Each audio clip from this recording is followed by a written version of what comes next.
So I've talked about why the founding team is so important, but another issue you need to think about is your first employees in a company, and those are just as critical as getting founding team issues together in a variety of different ways.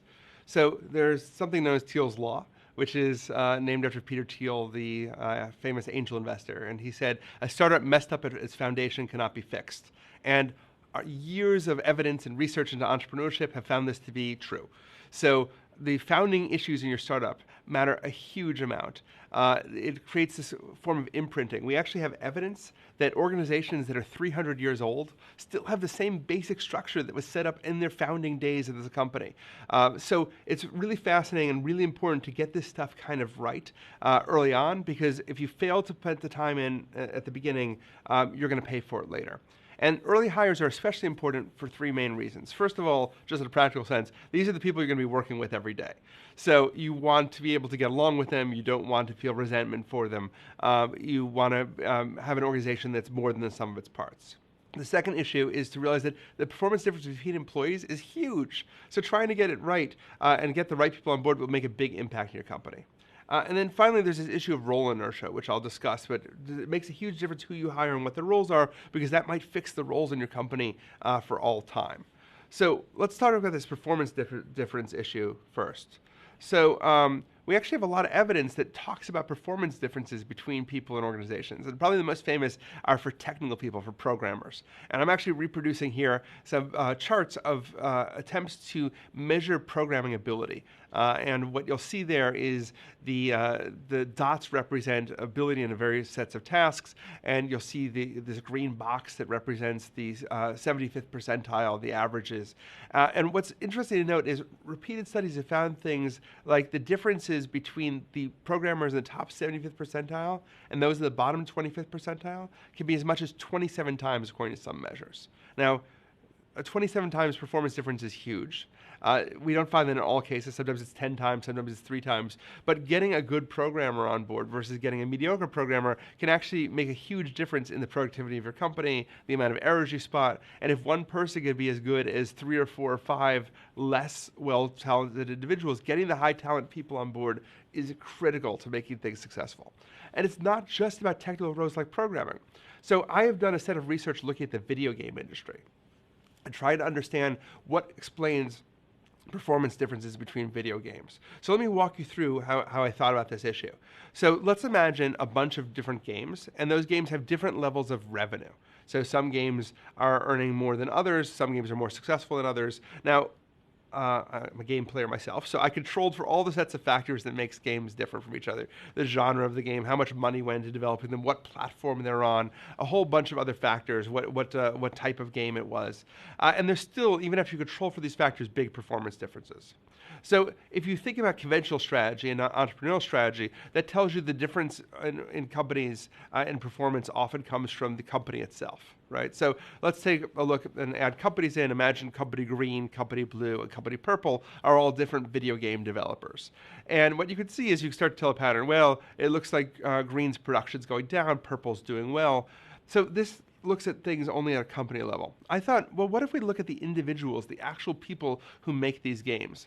And specifically, let's look at 2 different roles within the game industry. Let's look at the middle manager role. So in this case, a middle manager is what's called a producer. So these are people who help coordinate things, help run schedules, coordinate between senior manager and lower level people within the organization. And what you can see is that middle managers might move between different games in the organization. They might do similar games for similar companies and move from one company to another.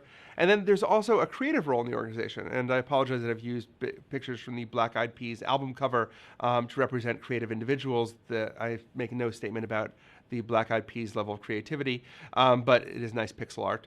So on the innovator side, we have the people who we call the designers of the game. So these are the people who are doing creative work and coming up with creative ideas inside the organization.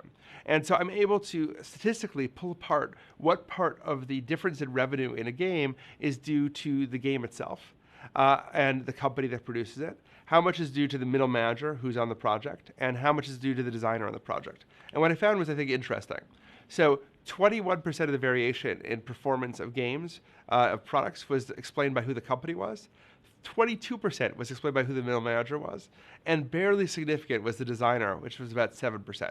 So what this tells you is that even in a really creative industry with lots of variation like video games, who the middle manager is matters a lot. They can explain 22% of the variation in firm performance, and these are billion-dollar products sometimes. So 22%, $220 million in whether a game succeeds or fails, can be attributed to these middle manager roles. So getting your middle manager right, and I found that they actually take their skills with them. So when they move from one company to another, they actually take that ability with them. So figuring out not just who the designers are, who the programmers are in your company, but actually hiring the right early managers makes a huge difference in the long-term outcome of your company. So you need to think about these sets of issues, and we talk about hiring in other places during this course, but it's worth thinking about these issues and realizing getting this stuff right matters. And it doesn't just matter because people differ in productivity, it also differs because of what we call role inertia.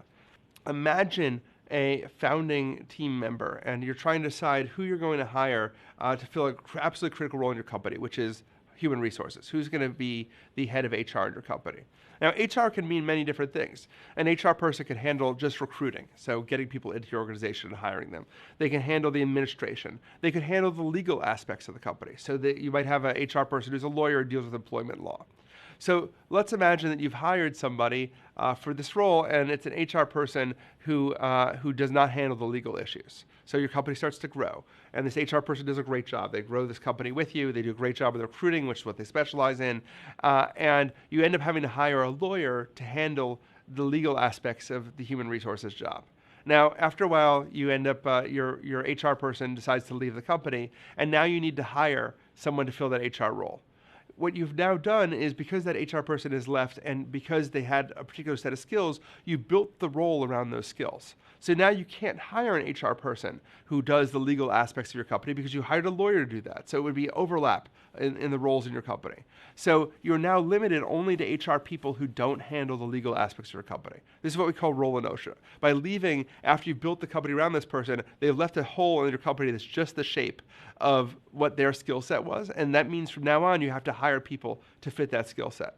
So it's very hard to change an organization's structure from hiring. The choices you make when you're first hiring your first 20 employees actually dictate how your entire company is organized in the future.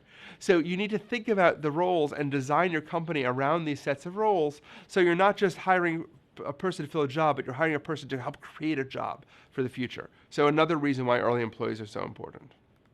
So when you make your first hiring decisions, it's very important that you hire slow and you fire fast. So before a role gets set, if somebody's not working, get rid of them and spend your time doing hiring right and not just hiring random people because you need bodies right now. And there's often a lot of pressure in startups to staff up as early as you can and get people into your organization as quickly as you can, because there's a lot of jobs to do. And this can be a mistake, because if you're not thinking about the issues of productivity difference and you're not thinking about the role inertia that you're creating, you can end up making choices that will haunt you later on.